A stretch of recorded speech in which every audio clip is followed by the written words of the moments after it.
Okay, guys, welcome back to Philosophy Online Lecture. I hope you have subscribed and you are following. Tonight we'll be talking about uh, critical thinking, and in the last video, we talked about the fallacies, and then we dwelt on the informal fallacy of relevance. So we cited various examples under it.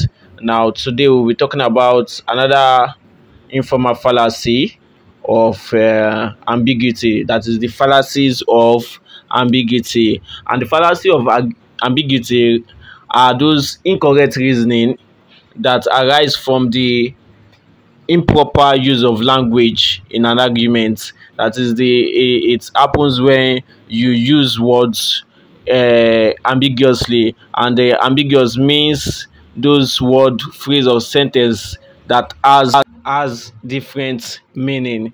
Now, under the fallacies of ambiguity, we have the fallacy of equivocation. Now, we should note here that we do not have Latin name for this. Now, the fallacy of equivocation is committed when you use a word in more than one sense in an argument. That is, you use a word in different aspects in an argument. Now, an example is when you say only man is rational. Now, that is premise one. The second premise, you say no woman is a man. And in the conclusion, you say therefore no woman is rational. Now, you have used the word man in more than one sense. Now, that is why it is a fallacy committed using a word in more than one sense. You said only man is rational. You also said no woman is a man. It is okay if you said only man is rational, therefore no woman is rational.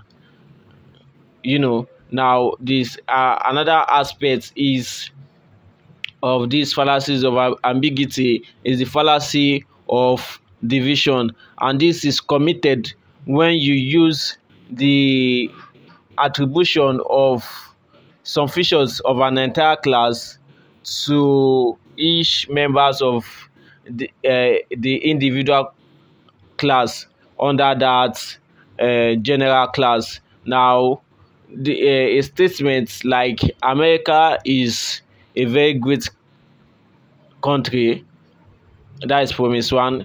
Then you said Peter is an American, that is premise two. Then you say therefore Peter is great. That means that is you are bringing from the aspect that America is a great country, and Peter is a member or an individual from America, so you are attributing the features of America down to the person of Peter. So that is the fallacy of division. Now, we also have the fallacy of composition, which is an opposite of this fallacy of division. The fallacy of composition is just like an opposite of this, and this is when you attach the feature of individual members of a class to the general features of the entire class. For example, this is when you say Peter is rich. Then you say Peter is an American, therefore America is rich. Now you are using from the aspect of Peter, the feature of Peter, and attributing it to the feature of America itself. So that is the fallacy of composition. Now, we also have the fallacy of begging the question. This has its own Latin name. This has its own Latin name. The fallacy of begging the question, and the Latin name is petitio principii. And this is when you use the conclusion of an argument in support of the premise. Now, begging the question is the fallacy of using the conclusion of an argument as one of the premise offered in its own support.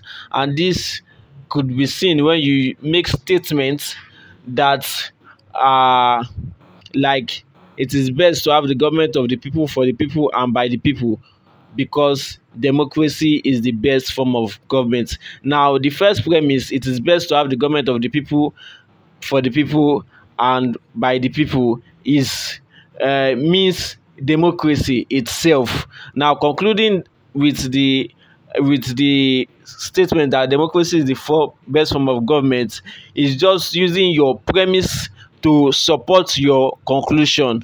So that is the fallacy of begging the question. And I think those are the major ones. Those are the major ones.